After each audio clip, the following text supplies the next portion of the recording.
কেমন আছো তোমরা সবাই? আশা করি পজিটিভ আছো, সুস্থ আছো। আগামী দিনগুলো তোমরা প্রোটেক্টেড থাকো, পজিটিভ থাকো, সুস্থ থাকো এবং তোমাদের জীবনে অনেক অনেক ভালো কিছু ঘটুক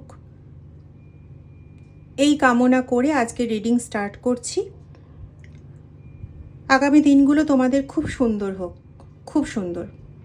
আজকে দিনটি যদি কোনো বিশেষ কারণে তোমার জন্য গুরুত্বপূর্ণ হয়ে থাকে তাহলে আমার তরফ থেকে রইল অনেক শুভেচ্ছা এবং আজকের এই সুন্দর দিনটি বারংবার তোমার জীবনে ফিরে আসুক এই সুন্দরভাবে, এই কামনা জানিয়ে আজকের রিডিং স্টার্ট করি। চলো, আজকে রিডিংয়ের বিষয়বস্তু হচ্ছে তোমার যারা এতদিন ধরে ক্ষতি করার চেষ্টা করলো বা কষ্ট দেওয়ার চেষ্টা করলো, বারবার মানসিক যন্ত্রণা দেওয়ার চেষ্টা করলো, সেই ব্যক্তিরা, সে থার্ড পার্টি হতে পারে, সে কোনো শত্রু হতে পারে বা কোনো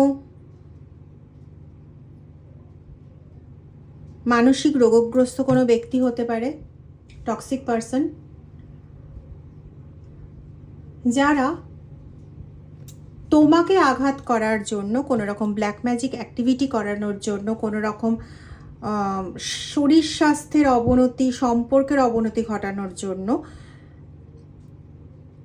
এক একজনের ক্ষেত্রে এক এক রকম হবে, কারণ এটা একটা general common collective reading, timeless reading, সমস্ত ধরনের মানুষের জন্য রিডিং। তো পরিস্থিতি সবার ক্ষেত্রে যে একটাই পরিস্থিতি হবে এরকম নয়। তো এই সমস্ত কার্যকলাপ ঘটানোর জন্য কেউ হয়তো প্রথম থেকেই প্রচণ্ডভাবে মানে ঈর্ষাকাতক, প্রচণ্ডভাবে জেলাস, এরকম পার্সন যে চায় তোমার স্টারডম পুরোপুরি ভেঙে যাক। তো এরা যে তান্ত্রিক মৌলবীর কাছে গিয়ে কাজ করাতো, এক একজন আছে যারা একাধিক জনের কাছে গেছে, একই কাজ করানোর জন্য একাধিক জনের কাছে গেছে, এরকমও আছে। তো সেই সমস্ত মানুষগুলো আজকে এদের চরিত্রটাকে চিনেছে এবং সেখানে তাদের মধ্যে কোনো রকমের বাকবিতণ্ডা বা ঝগড়া চলছে। ওকে, তো এটা নিয়ে আজকে রিডিংয়ে যাওয়ার আগে বলি, রিডিংটা টাইমলেস, রিডিংটা জেন্ডার স্পেসিফিক নয়, রিডিংটা সমস্ত ধরনের মানুষের জন্য, সমস্ত জোডিয়াক সাইনের মানুষের জন্য, কমন কালেকটিভ জেনারেল রিডিং। যতটা ম্যাচ করবে ততটা নেবে, বাকিটা অন্যদের জন্য ছেড়ে দেবে। ওকে, আর দ্বিতীয় কথা হচ্ছে, যদি কেউ আমার থেকে পার্সোনাল রিডিং নিতে চাও, সেটা বাস্তু বিষয়ক হোক বা রিলেশনশিপ বিষয়ক হোক বা ব্ল্যাক ম্যাজিক অ্যাক্টিভিটি বিষয়ক হোক বা স্পেল কাটান বা হিলিং, রেইকি বা কোনো প্রোডাক্ট বিষয় জানার জন্য হোক, তো আমার ভিডিও ডেসক্রিপশন বক্সে দুটো হোয়াটসঅ্যাপ নাম্বার দেওয়া আছে, নাম্বারগুলোতে হোয়াটসঅ্যাপ করে আমার সঙ্গে যোগাযোগ করতে পারো। এখানেও একটা নাম্বার লেখা আছে, ওই দুটো নাম্বারের মধ্যে একটা নাম্বার এটা। তো এই নাম্বারেও হোয়াটসঅ্যাপ করে আমার সঙ্গে যোগাযোগ করো, প্লিজ কল করো না, কেমন? ওকে, চলো রিডিংয়ে চলে যাব এবার। আগে কিন্তু বলেছি রিডিংটা জেনারেল কমন কালেকটিভ রিডিং।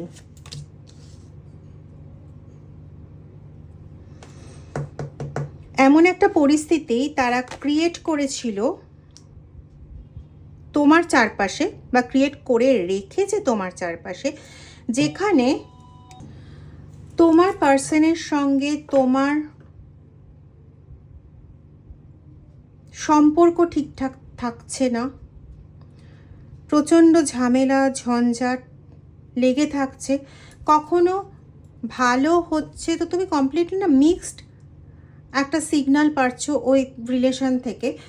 যখন কিছুটা ভালো হচ্ছে, মানে সেটা হয়তো বড়জোর স্থায়িত্ব হচ্ছে 3 দিনের, তারপরে আবার যেকে সেই একটা খারাপ সিচুয়েশন চলে আসছে এবং তোমাকে ঘন ঘন এমন ব্যক্তিদের মুখোমুখি হতে হচ্ছে যেখানে তুমি বুঝতে পারছো এরা কেউ তোমাকে প্রকৃত পছন্দ করে না।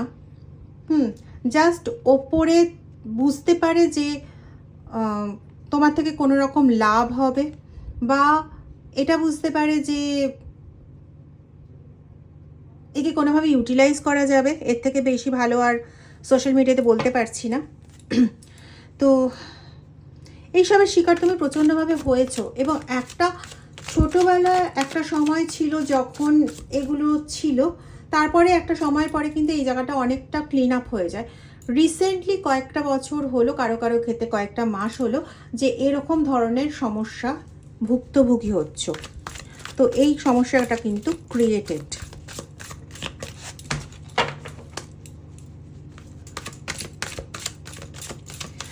এখানে পার্টনারের থার্ড পার্টির সিগন্যাল খুব পাচ্ছি, যে মিক্স সিগন্যালিং ব্যবস্থা, এই যে এই জিনিসটা যেটা করছে, পার্টনারের থার্ড পার্টি অ্যাক্টিভ, ভীষণই অ্যাক্টিভ। সেলফ নেগলেক্ট, আচ্ছা।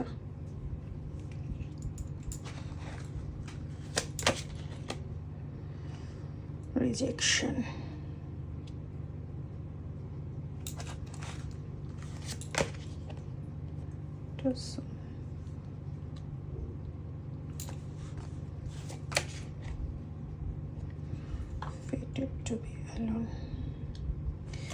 দেখো যখন যখন তোমাদের মধ্যে সম্পর্ক কিছুটা ভালোর দিকে গেছে বা ভালো হয়েছে, সেই সময়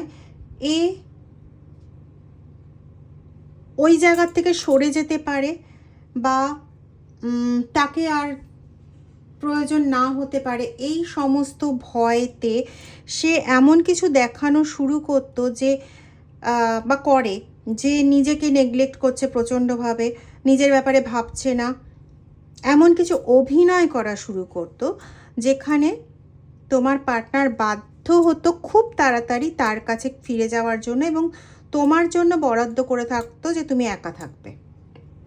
ঠিক আছে, এবার এখানে একটা মজার বিষয় হচ্ছে যে তুমি যখন আবার সেই একই পরিস্থিতিতে একদম রিসাইক্লিং করছো, কন্টিনিউ একই জায়গায় তোমার সাইকেলটা ঘুরেই যাচ্ছে, যেটাকে কার্মিক সাইকেল বলা, কার্মিক প্যাটার্ন বলা, একই প্যাটার্নে ঘুরছে, সেখানে তুমি যখন নিজেকে নেগলেক্ট করছো, নিজের প্রতি কোনো ধ্যান দিচ্ছ না, নিজের প্রতি কোনো মানে পরিচর্যা, নিজেকে ঠিকঠাক রাখা, মানে একটু পরিপাটি রাখা, এই সমস্ত কোনো দিকে ধ্যান দিচ্ছ না, তখন কিন্তু তোমার পার্টনারের নজর তোমার দিকে ওইভাবে পড়ছে না, যে তুমি নিজেকে নেগলেক্ট করছো।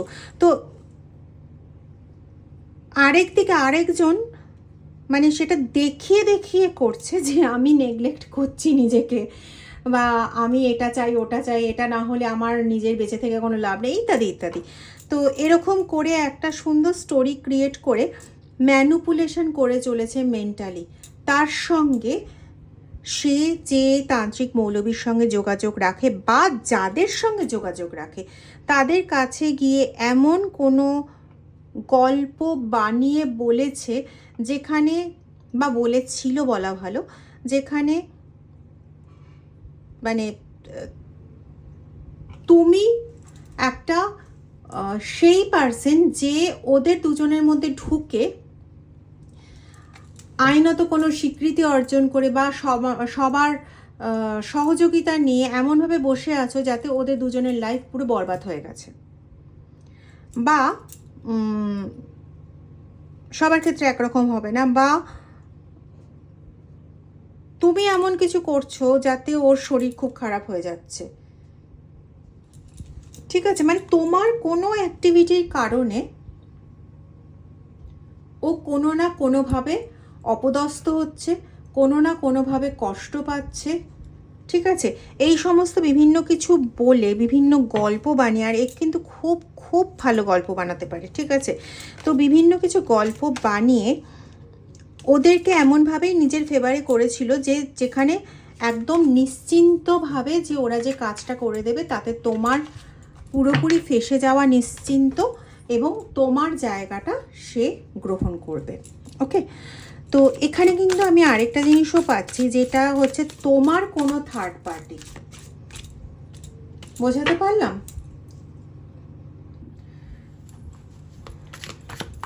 সেই অনুযায়ী কিন্তু কাজও প্রচুর করা হয়েছে, এবং আপনি গত 7-8 বছর, 13 বছর, 9 মাস, 13 দিন কারো কারো ক্ষেত্রে আসছে, এই টাইম পিরিয়ড ধরে একই রকম সমস্যা, একই রকম কার্মিক প্যাটার্ন চলছে।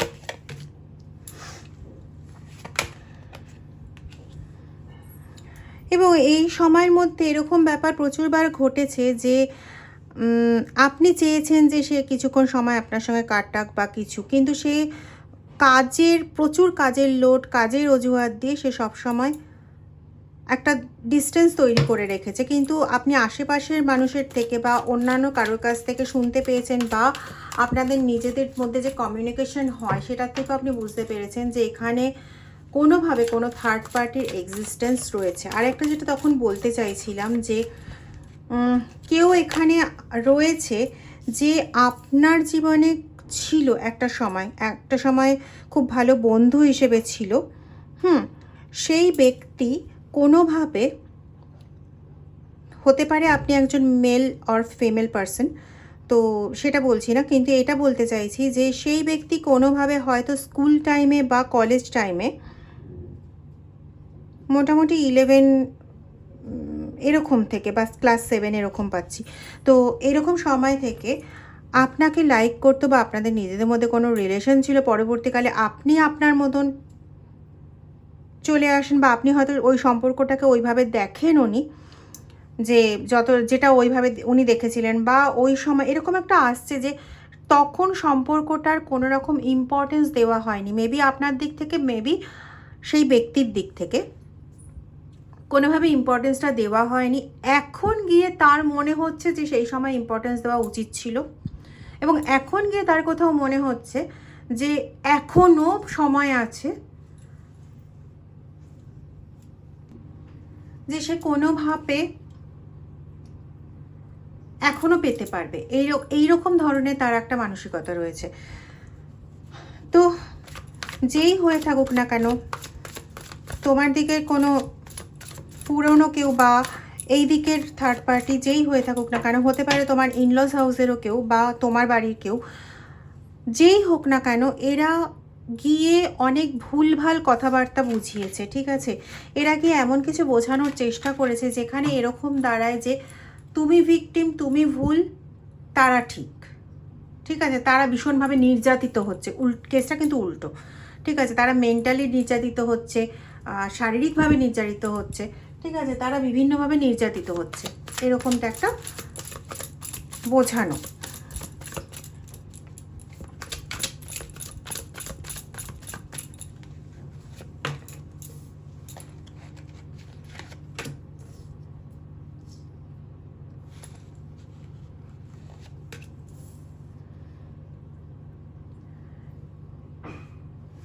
এই ধরনের অ্যাক্টিভিটিগুলো করার পর এই যে তান্ত্রিক মৌলবী যাদের দিয়ে এই ধরনের কাজগুলো করানো হচ্ছিল, তারা দেখলো যে কোনো কিছু ভালো কিছু হচ্ছে না। মানে এরা যারা বলেছে যে এদের সঙ্গে খুব খারাপ কিছু হচ্ছে, এদের সঙ্গে এটা হচ্ছে ওটা হচ্ছে, অ্যাকচুয়ালি ব্যাপারটা কী ছিল, ওরা এগুলো বলে তোমার উপর যে কাজটা করাতে চেয়েছিল সেই কাজটা করার পর তাহলে তোমার সেই খারাপটা হওয়া উচিত। মানে অতি বুদ্ধিমতী বা অতি বুদ্ধিমান ব্যক্তির মাথায় এটাই এসেছিল, তো তোমার সাথে সেই খারাপটা হবে। এবার তোমাকে তো সে মোটামুটি ভালোভাবে স্পাই করছে, বা তোমার খবর সে অন্য কারোর মাধ্যমে নিচ্ছে, যেখান থেকে সে সঠিক খবরটা পাবে। এবার এই খবরটা নিয়ে সে বুঝতে পারছে যে তোমার সেই ক্ষতিটা হচ্ছে না। এবার রিপিটেড ওরা গিয়ে গিয়ে একই ধরনের কথাবার্তা বলেছে যে এইরকম করে অত্যাচার করছে, এরকম করে এই করছে, ওই করছে, সেই করছে, সব ক্ষতি করে যাচ্ছে। তো এরা যখন দেখছে যে কোনো কিছু ভালো তো এই লোকটি বা এই মহিলার সঙ্গে হচ্ছে না, সে এখনও পর্যন্ত ভয় পেয়ে যাচ্ছে, সে তো সেই আগের মতন একই কষ্ট পাচ্ছে, তাহলে দেখি যে ব্যাপারটা কি হচ্ছে। এইটা দেখতে গিয়ে তারা তখন উদ্ধার করে, বা তিনি তখন উদ্ধার করেন যে এরা পুরোপুরি মিথ্যে কথা বলেছে। এবং তারপরে এদের লাইভ বৃত্তান্ত বা এদের সম্পর্কে জানতে গিয়ে ওনারা যেটা পান সেটা হচ্ছে যে এরা শুধুমাত্র যে তোমার সঙ্গে এই কীর্তি করেছে তা নয়, এরা কারোর সঙ্গেই কমিটেড নয়। ঠিক আছে, এরা কারোর সঙ্গেই কমিটেড নয়, এরা সবার, মানে এদের আশেপাশে যারা আছে উদ্দেশ্য পূরণের জন্য, নিজের স্বার্থ সিদ্ধির জন্য এরা সবার সঙ্গে কম বেশি এরকম কার্য করে থাকে। এরা সবসময় প্রচণ্ড, নিজেই দেখে নাও, সবসময় এরা নিডি, এদের সবসময় কিছু না কিছু দরকার, কিছু না কিছু দরকার, শুধু দরকার দরকার দরকার, ঠিক আছে? এদের দরকারের বাইরে আর কিছুই নেই। আর শুধু সব কিছু হোল্ড করিয়ে দাও।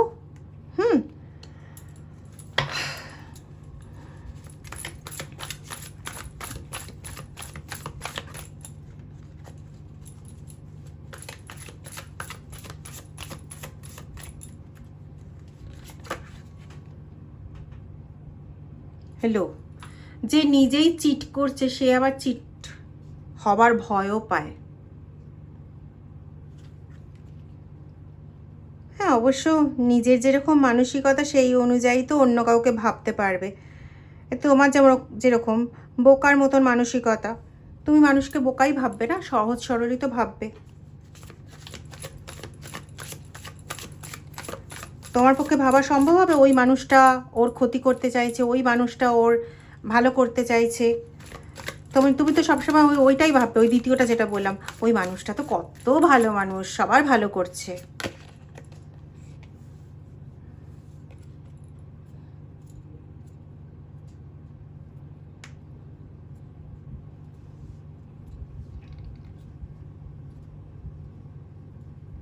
তোমাকে বলা হচ্ছে যে কোনোভাবে নিজের মধ্যে যে একটা কোথাও না তোমার মধ্যে একটা জড়তা চলে এসছে, যে আমি কি করব এগিয়ে, সেই তো একই জিনিস ঘটবে, একই কিছু ঘটবে। তো এখানে ডিভাইনের যে বার্তা রয়েছে সেটা হচ্ছে যে চেষ্টা করো নিজেকে একটু এমন করে তুলতে যেখানে তোমার সঙ্গে একটা কমিউনিকেশনের জায়গা তৈরি হয়। এটা তোমার তরফ থেকে করতে বলা হচ্ছে। এবং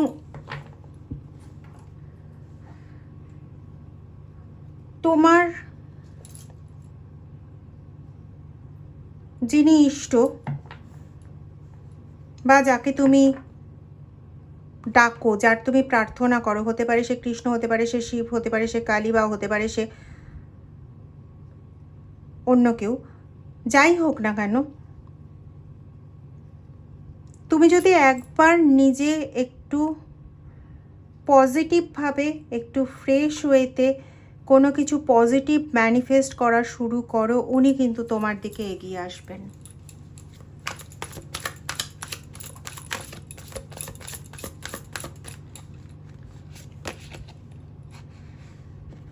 সে কিন্তু সব সময় না হারানোর ভয়টা ভীষণ পায়। দেখো, fear of loss, fear of cheating, being needy, fear of loneliness, দেখতে পাচ্ছ?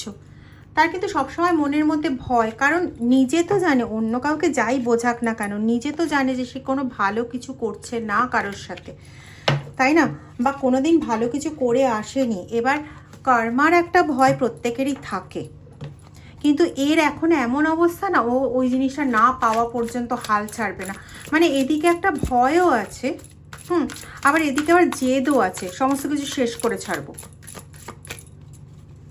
তো যাই হোক, ওই ব্যক্তির কাছে গিয়ে পরবর্তীকালে যখন স্কোল্ডেড হয়, যখন মানে ওই ব্যক্তি যখন পরিষ্কারভাবে বলে দেয় যে মানুষের ক্ষতি করাটাই না তোমার নেশা, তখন ওই ব্যক্তিকেও কিন্তু খুব একটা সহজভাবে নিতে পারে না। ইয়েস, ওই ব্যক্তিকেও কিন্তু খুব একটা সহজভাবে নিতে পারে না এই ব্যক্তি। এবং তখন বিভিন্ন কিছু কথা কাটাকাটির মধ্যে এরা জড়িয়ে যায়, এবং তার মধ্যে থেকে একটা কথা ভীষণভাবে বেরিয়ে আসে যে এই যে একটু আগে বললাম না, কারোর ক্ষতি করাটা তোমার নেশা, তোমার পেশা, এরকম ধরনের কথা। এবং একটা অভিশাপ বলো বা সে যে কর্ম করেছে, সেই কর্ম করার জন্য যে এনার্জি বলো, সেটাতে তার কাছে এই কথাটাই আসে যে তুমি মানে একজনের ভালোবাসা বা একজনের কোনো কিছু ছিনিয়ে নেওয়ার জন্য এই কাজটা করেছো, তোমার জন্য এটাই বরাদ্দ আছে। যা তুমি অন্যের কাছ থেকে নিতে চেয়েছো, অন্যের কাছ থেকে হরণ করতে চেয়েছো, সেই জিনিসটাই তোমার সঙ্গে ঘটবে। এটা কর্মা।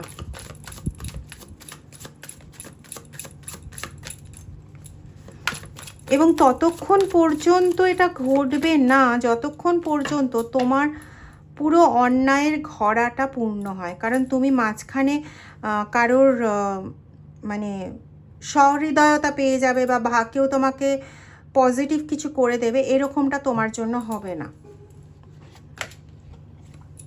কোনো ভালো কিছু হওয়ার মতন কোনো জায়গায় তুমি ক্লিয়ার করে রাখোনি, এরকম ধরনের কথাবার্তা কিন্তু তোমার শত্রুকে শুনতে হচ্ছে। এবং সেই জায়গায় না এটাও ক্লিয়ার করে দেওয়া হচ্ছে কোথাও যে তুমি এবং তোমার পার্টনার তোমরা কিন্তু সোলমেট, এটাও কোথাও ক্লিয়ার করে দেওয়া হচ্ছে। বারবার এটা বুঝিয়ে দেওয়া হচ্ছে। উনি নিজে এটা বের করেছেন, বের করে বোঝাচ্ছেন, কিন্তু এই যে বোঝাচ্ছেন এটাতে না ওর মনে আরও রাগ বেড়ে যাচ্ছে যখন জানছে যে তোমরা সোলমেট, তোমরা টুইন, কারো কারো ক্ষেত্রে এটাও আছে টুইন ফ্লেম জার্নিতে আছো। তো সেটা ও মেনে নিতে পারছে না, যত তাড়াতাড়ি সম্ভব সেটাকে যাতে নষ্ট করতে পারে। মানে সে ভাবছে যে, দেখো কার্ড বলছে, সে ভাবছে যে এই যে যেটা সোলমেট মানে যেটা আগের থেকে তৈরি করা, যেটা ঈশ্বর নির্ধারিত, সেটাকে নাকি সে বদলে দেবে। মানে একটা তান্ত্রিক মৌলবীকে দিয়ে হয়নি তো কি হয়েছে? বাজারে কি তান্ত্রিক মৌলবীর অভাব আছে? কিন্তু ব্যাপারটা হচ্ছে বাজারে তো অনেক প্রকার বিস্কুটই পাওয়া যায়। সব বিস্কুট কি পার্টিকুলার কোনো একটা ব্র্যান্ডের বিস্কুটের মতন খেতে হয়? মানে এক একটা ব্র্যান্ডের বিস্কুটেতে এক এক রকম টেস্ট থাকে।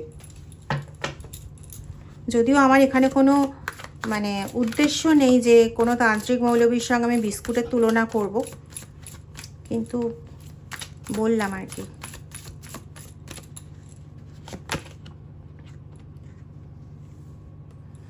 যাই হোক, ওকে এখন অনেক কাজ করতে হবে, অনেক কাজ করতে হবে। মানে দেখো, একজনের কাছ থেকে কাজ হলো না, তার কাছ থেকে এত কিছু গন্ডগোল পেলো, এত কিছু হিউমিলিয়েশন হলো না তার, মানে তোমার শত্রুকে যে এত কিছু উল্টোপাল্টা কথাবার্তা শোনালো যে সবার ক্ষতি করাটাই তোমার পেশা, তোমার নেশা, এটা কি হজম করতে পারবে? পারবে না তো।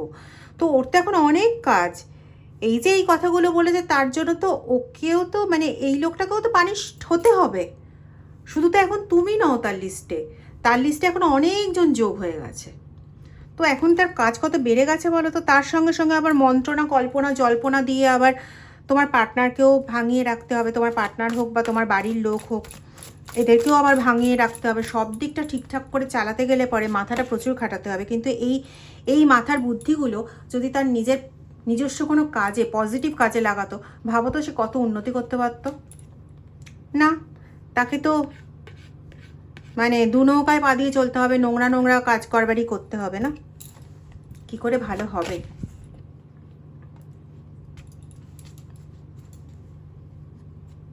সে যেটা চায়, অন্যের ক্ষতি, অন্যের সব কিছু তছনছ হয়ে যাবে, এটাকেই সে ভালোবাসে।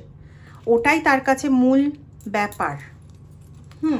এমন নয় কিন্তু এই যে তোমার পার্টনারের বা তোমার বাড়ির লোক যার সঙ্গেই হোক না কেন, যে এই যে একটা সম্পর্কের মধুর খেলা খেলে চলেছে, এর মানে এটা নয় যে সে তার সম্পর্কতে এসে হ্যাপি হয়ে যাবে।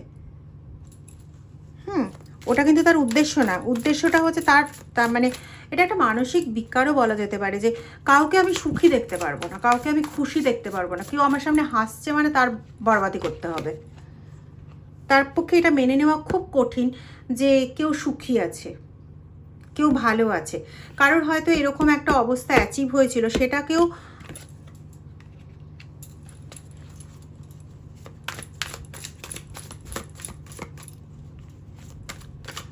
মেবি তার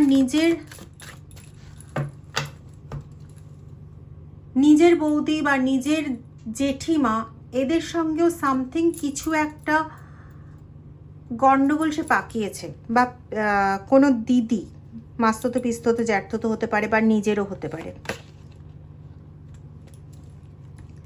যার সঙ্গে তার এখন কোনো সম্পর্ক সেই অর্থে নেই।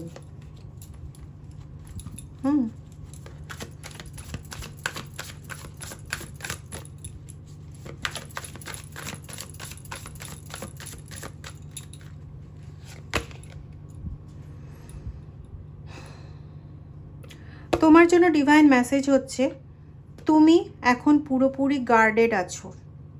সেই সেই ব্যক্তিদের দ্বারা, যে ব্যক্তিদের দিয়ে একদিন তোমার ক্ষতি করানোর প্রভূত চেষ্টা হয়েছিল, দেখো কোনো ব্যক্তি যদি বুঝে যান যে সে কখনো কোনো ক্ষতি করে ফেলেছে অজান্তে, সেটা বুঝে যাওয়ার পর সে যে জায়গাটা ক্ষতি করে ফেলেছে সে চাইবে সেই জায়গাটা যাতে রিপেয়ার হয়। তো তার পক্ষে যতটুকুনি সম্ভব সেই গার্ডটা তৈরি করার চেষ্টা করছে, ঠিক আছে? তুমি এখন আগের থেকে অনেকটাই সুরক্ষিত, এবং তিনি পুরো ব্যাপারটা বুঝে, যে এই ব্যক্তি তো কখনো বদলাবে না, পুরো ব্যাপারটা বুঝে সেটা অনুযায়ী কাজ করার চেষ্টা করছেন। তো তুমি কিন্তু তোমার অজান্তেই যে তোমার ক্ষতি করছিল সেই ব্যক্তি কিন্তু এখন তোমার রক্ষকে পরিণত হয়েছে, এবং এটা অবশ্যই এই জন্যই হয়েছে যে তোমার ঈশ্বর চান যে তুমি কোনো পজিটিভ ব্যক্তির সহায়তা পাও। এখন তুমি নিজেকে নিজেকে নিয়ে পজিটিভ ভাবো, নিজের রিলেশন নিয়ে পজিটিভ ভাবো। যা কষ্ট পেয়েছো, যন্ত্রণা পেয়েছো, যা দুঃখ পাচ্ছ এখনও, সেগুলোকে মনে রেখে এগিয়ে যেও না, কারণ আগের দিনগুলো কিন্তু তোমার জন্য পজিটিভ আছে, ঠিক আছে? তো যতটা পারো পজিটিভ থাকার চেষ্টা করো, আর ম্যানিফেস্ট করো, পজিটিভ ম্যানিফেস্টেশন করো, ঠিক আছে? পজিটিভ ম্যানিফেস্টেশন করো, পজিটিভ ম্যানিফেস্টেশন করো, এটা তোমাকে অনেক বেশি উপকার দেবে। খুব ভালো থাকো, আগামী দিনগুলো তোমার খুব পজিটিভ হোক, খুব ভালো হোক, খুব তাড়াতাড়ি খুব ভালো খবর পাও। আজকে এই পর্যন্তই। যদি এই রিডিংটা ভালো লেগে থাকে তাহলে প্লিজ লাইক কমেন্ট করতে ভুলো না, আর ভিডিওটা পারলে একটু শেয়ার করে দিও। Thank you so much.